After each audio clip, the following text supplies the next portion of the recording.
নমস্কার। যুক্তি তর্ক সঙ্গে অর্কই আপনাদের স্বাগত।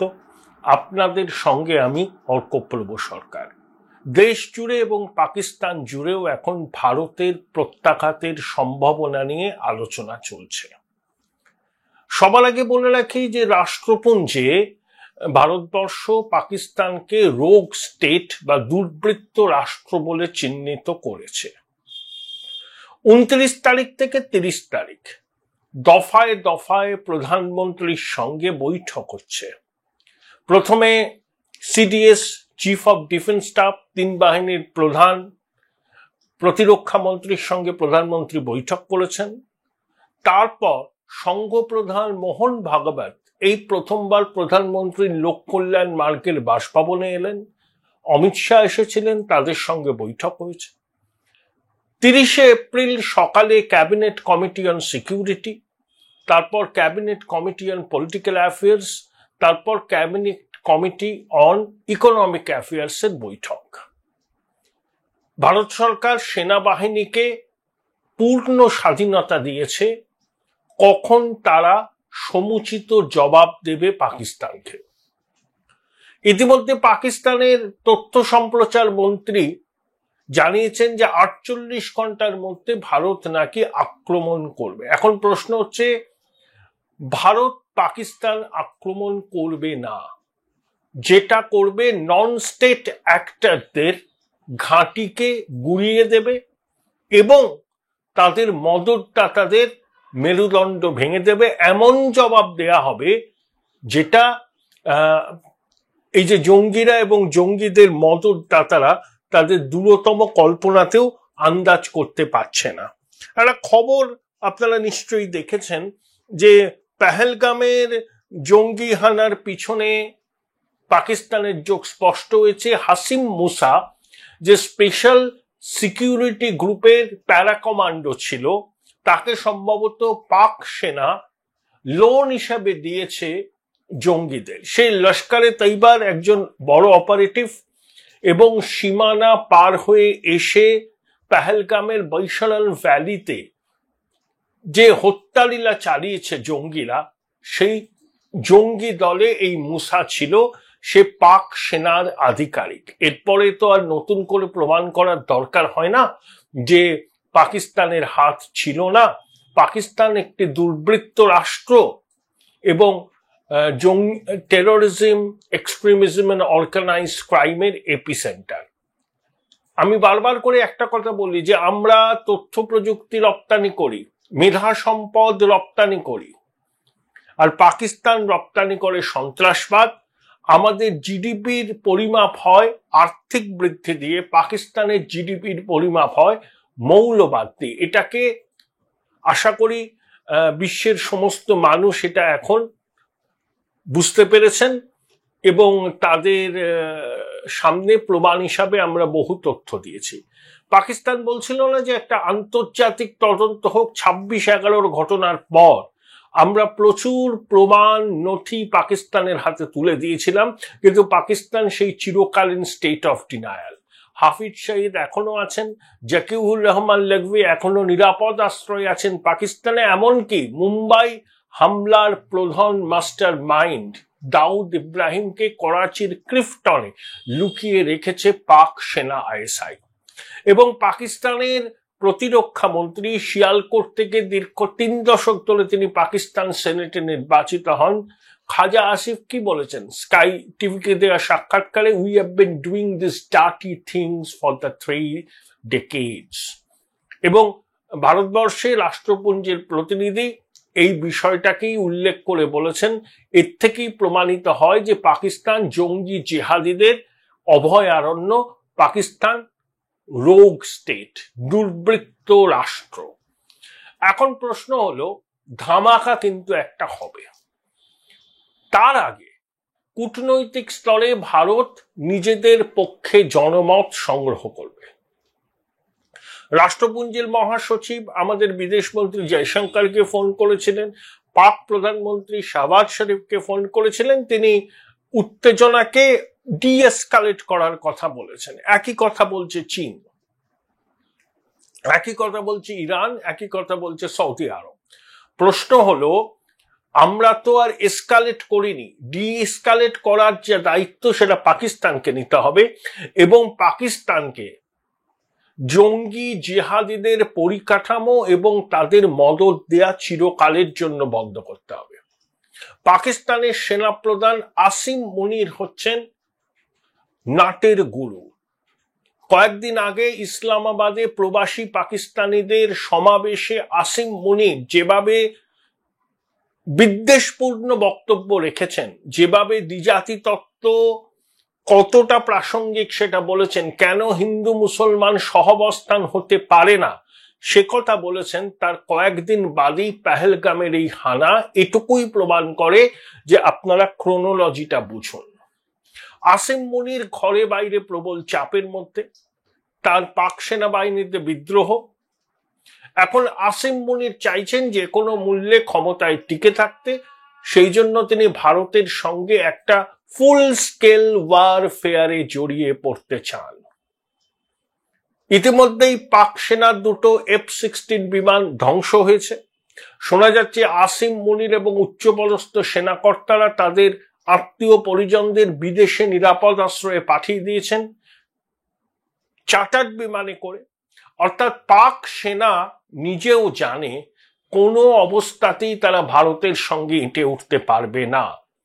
চারটে যুদ্ধ করেছে পাকিস্তান তার জন্মলগ্ন থেকে ভারতের সঙ্গে, প্রত্যেকটা যুদ্ধে তারা হেরেছে। 71 সালে তাদের অঙ্গহানি হয়েছে, মানে তৎকালীন পূর্ব পাকিস্তান ভেঙে বাংলাদেশ হয়েছে। বালুচিস্তান যে কোনো দিন স্বাধীনতা ঘোষণা করবে।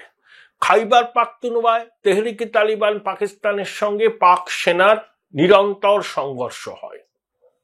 বালুচিস্তান পাকিস্তানের 44% ল্যান্ডমাস। আফগানিস্তান এবং ইরানের সঙ্গে 2600 কিলোমিটার দীর্ঘ সীমান্ত আছে বালুচিস্তানে। বালুচিস্তানের গাজারে চীন পাকিস্তান ইকোনমিক করিডোরের প্রচুর কাজ হচ্ছে। সেখানে চীনা নাগরিকদের নিশানা করছে বালুচ লিবারেশন আর্মির আত্মঘাতী মজিদ ব্রিগেড। জাফর এক্সপ্রেসে বালুচ লিবারেশন আর্মি হানা দিয়েছে। পাক সেনার কনভয়ে নিত্যদিন বিস্ফোরণ হয়। এই হচ্ছে পাকিস্তান সেনাবাহিনীর অবস্থা, তাদের মনোবল তলানিতে। এবং আসিম মুনিরের বিরুদ্ধে সেনাবাহিনীর মধ্যেই বিদ্রোহ হয়েছে। তাই সবকিছু থেকে নজর ঘোরাবার জন্য, নিজের পদকে সুরক্ষিত রাখার জন্য, মুশারফের মতো ক্ষমতা দখলের উদ্দেশ্যে আসিম মুনিরের প্রত্যক্ষ নির্দেশে এই হত্যালীলা সংগঠিত হয়েছে কাশ্মীরের পেহেলগামে। নইলে পাক সেনার প্যারা কমান্ডো কখনো এই হামলার সঙ্গে যুক্ত হতে পারে? এখন ভারত কি কি পদক্ষেপ নেবে? প্রথম কথা তো সিন্ধু জল চুক্তি আপাতত স্থগিত হয়েছে। আমরা জিলামের স্লুইস গেট খুলে দেওয়ায় পাকিস্তানকে আমরা জানাইনি। পাক অধিকৃত কাশ্মীরে বন্যা পরিস্থিতি। ভারত তার নিজের আকাশ সীমা পাকিস্তানের বিমানের জন্য বন্ধ করে দেবে শোনা যাচ্ছে। 2, ভারতের কোনো বন্দরে পাক জাহাজ ভিড়তে পারবে না, এটাও শোনা যাচ্ছে। IMF 130 কোটি ডলার পাকিস্তানকে ঋণ দেওয়ার কথা আছে। সম্ভবত মে মাসের দ্বিতীয় সপ্তাহের গোড়ায় চূড়ান্ত সিদ্ধান্ত হবে। সম্ভবত সেই ঋণও পাকিস্তান পাবে না। ফিনান্সিয়াল অ্যাকশন টাস্কফোর্সের 200 তালিকায় পাকিস্তান ছিল জঙ্গি জিহাদিদের মদত দেওয়ার জন্য। সম্প্রতি তারা সেই তালিকা থেকে বেরিয়েছে। ভারত সরকার চাপ সৃষ্টি করবে যে ফিনান্সিয়াল অ্যাকশন টাস্কফোর্সের 200 তালিকায় পাকিস্তানকে আবার অন্তর্ভুক্ত করা হোক। সমস্ত রকম ক্রিকেট সম্পর্ক বন্ধ হবে পাকিস্তানের সঙ্গে। আমরা তো দ্বিপাক্ষিক ক্রিকেট খেলি না, 2012 আগে বোধহয় শেষবার হয়েছিল, দীর্ঘদিন হচ্ছে না। এবং এই বিশ্বকাপেও আমরা পাকিস্তানের মাটিতে খেলিনি, খেলেছি দুবাইতে। কিন্তু ICC ট্রফি, চ্যাম্পিয়ন্স ট্রফিতে তো দুটো দল নকআউট পর্যায়ে মুখোমুখি হয়, একই গ্রুপে রাখেন উদ্যোক্তারা। BCCI ICC কে জানিয়েছে যে ভারত পাকিস্তানকে এক গ্রুপে রাখা চলবে না। এবং ICCর মোট আয়ের 90% আসে ভারত থেকে। এবং পাকিস্তানের ক্রিকেট ইতিমধ্যেই ডকে উঠেছে, এবার আরো শোচনীয় অবস্থায় তারা পৌঁছবে। পাকিস্তানের সংবাদ মাধ্যমগুলোর ইউটিউব চ্যানেল অনেকগুলো ভারত সরকার বন্ধ করেছে। পাকিস্তান প্রতিরক্ষা মন্ত্রীর এক্স অ্যাকাউন্ট মিথ্যা তথ্য ছড়ানোর অভিযোগে ভারত সরকার ব্লক করেছে। রাওয়ালপিন্ডি এক্সপ্রেস, শোয়েব আখতার সহ অনেক ক্রিকেটারদের নিজস্ব ইউটিউব চ্যানেল বন্ধ করা হয়েছে ভারতে। পাকিস্তান ক্রিকেট লিগ সরাসরি ওই আমাদের আইপিএল এর মতো ফ্যান কোড বলে একটা স্ট্রিমিং অ্যাপ সম্প্রচার করত, সেটাও ভারতবর্ষে বন্ধ। এই পদক্ষেপগুলো তো আমরা নিয়েছি এবং কয়েকটা নেব, কিন্তু এটা হচ্ছে আপনার আর্থিক এবং কূটনৈতিক স্তরে পাকিস্তানকে একঘরে করে ফেলা। কিন্তু পাকিস্তানের মাটিতে জঙ্গি ঘাঁটি উৎপাটিত করা এবং জঙ্গিদের মদতদাতাদের চরমতম শাস্তি দেওয়াটাও নিশ্চিত করবে ভারতীয় সেনাবাহিনী। কবে, কখন, কিভাবে হবে সেটা স্থির করার সিদ্ধান্ত নেবে ভারতীয় সেনাবাহিনী, এবং ভারত সরকার সেনাবাহিনীকে পূর্ণ স্বাধীনতা দিয়ে দিয়েছে। ঠিক পুলওয়ামার পরে ভারত সরকার এই সিদ্ধান্তটাই নিয়েছিল। এখন কিভাবে অভিযান হবে, কবে হবে, ঠিক কোন জায়গায় অভিযান হবে, এটা অবশ্যই আমাদের জানার কথা নয়, আমরা জানতেও চাই না। এটা দেশের সুরক্ষা এবং একই সঙ্গে দেশের সামরিক বাহিনীর পরিকল্পনার সঙ্গে যুক্ত। তাই এই নিয়ে কোনো রকম বিভ্রান্তি ছড়ানো, গুজব ছড়ানোর পক্ষপাতী আমি নই। আমি নিশ্চিত, এবং আপনারাও আমার সঙ্গে সহমত হবেন, যে ভারতীয় সেনাবাহিনীকে যখন ভারত সরকার পদক্ষেপ নেওয়ার পূর্ণ স্বাধীনতা দিয়েছে, আমরা কয়েকদিনের মধ্যেই বা কয়েক ঘন্টার মধ্যেই হয়তো দেখতে পাবো একটা বড় ধামাকা হচ্ছে পাকিস্তানে। এবং যখন ঘটনাটা ঘটবে তখন আমরা নিশ্চয়ই জানতে পারবো। দেখুন, পাক বাহিনীও রিট্যালিয়েট করবে, তাহলে আমাদের কি লক্ষ্য রাখতে হবে? রিট্যালিয়েট পাক বাহিনী করবে, এটাকে মাথায় রাখতে হবে। ক্ষয়ক্ষতি এড়াতে হবে, প্রাণহানি এড়াতে হবে। এই সমস্ত মাথায় রেখে এমন প্রিসিশন স্ট্রাইক করতে হবে যাতে পাকিস্তানের মাটিতে বেড়ে ওঠা সন্ত্রাসবাদকে শিকড় থেকে উপড়ে ফেলা যায়, এবং তাদের মদতদাতাদের এমন শাস্তি নিশ্চিত করা যায় যাতে ভবিষ্যতে ভারতের বিরুদ্ধে চোখ তুলে চাওয়ার আগে তারা দুবার ভাববে।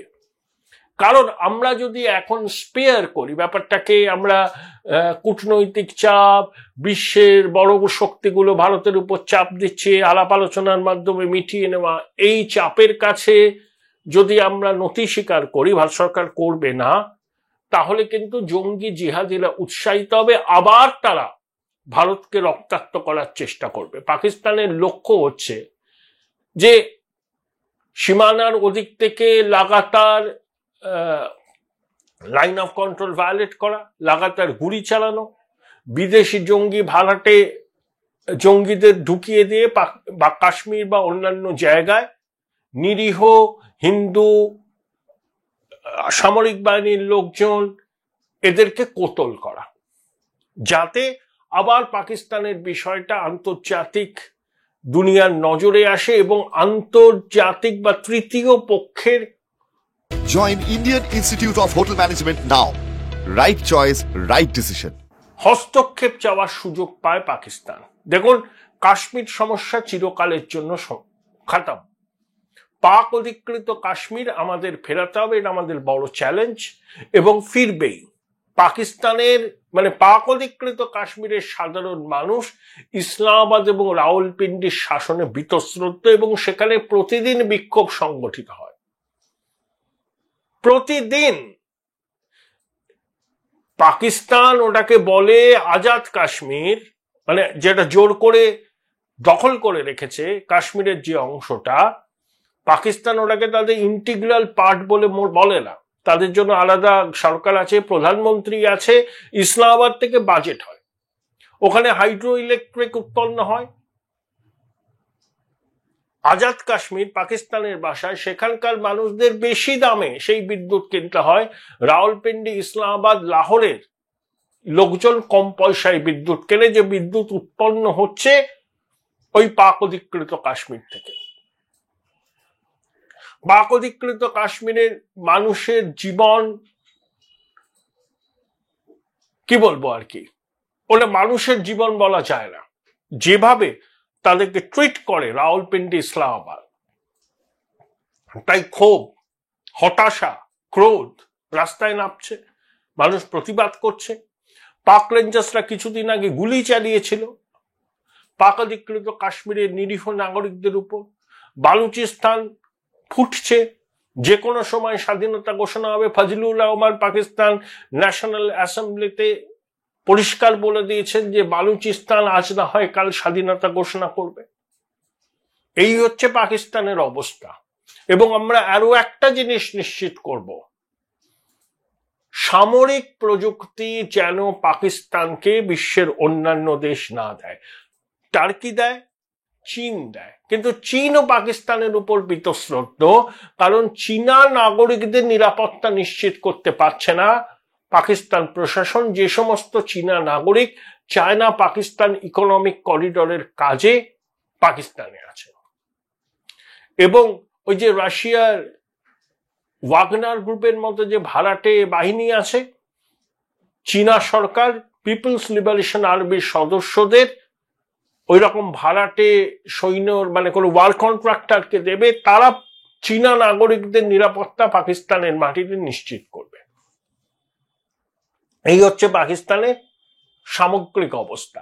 দেখুন, আসিম মুনিরের উপর পাকিস্তানের মানুষের একটা বড় অংশ ক্ষুব্ধ, বিশেষ করে ইমরান খানের দলের যারা সমর্থক, তারা মনে করেন যে আসিম মুনিরের চক্রান্তে ইমরান জেলবন্দী হয়ে আছেন।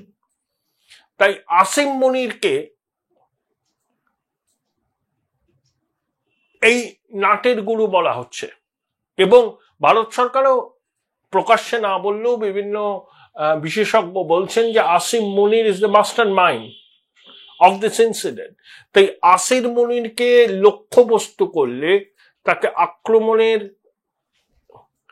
নিশানা করলে যে তিনি হচ্ছেন নাটের গুরু, এই বিষয়টা কিন্তু পাকিস্তানের জনতার একটা বড় অংশ মনে করে। কারণ তারা, বিশেষ করে ইমরান খানের দলের সমর্থকরা, তাদের সংখ্যা অনেক, তারা আসিম মুনিরকে পাকিস্তানের দুর্দশা এবং ইমরানের জেলের পিছনে থাকার কারণ বলে মনে করে, এবং পাকিস্তানের এই অংশের সমর্থনও কিন্তু ভারত আগামী দিনে পাবে বলে আশাবাদী। অতএব সাজো সাজো রব, ধামাকা হবেই, সিদ্ধান্তটা নেওয়া হয়ে গেছে। তারিখ, স্থান এবং সময়টা এখনো হয়তো ফাইনালাইজড হয়নি, বা হলেও আমরা জানি না। সেনা হয়তো ফাইনালাইজ করেছেন, এবং সরকারের 2-3 জন ছাড়া এ বিষয়ে কারোর কোনো জানার কথাও নয়, আমরা জানতেও চাই না। দেশের মানুষ সরকারের পাশে আছে। আমরা চাই ডিসাইসিভ অ্যাকশন, ডিসাইসিভ, যাতে জঙ্গিবাদকে পাকিস্তানের মাটি থেকে উপড়ে ফেলা যায়, এবং শুধু জঙ্গিবাদ নয়, জঙ্গিদের পরিকাঠামো এবং যারা এতদিন ধরে জঙ্গিদের লালন পালন করছে, মদত দিচ্ছে, রসদ দিচ্ছে, আর্থিক সহায়তা দিচ্ছে, তাদেরকেও এমন শাস্তি দেওয়া যেটা তারা কল্পনাতেও আনতে পারছেন না। খুব শীঘ্রই বড় রকম ধামাকা হতে চলেছে।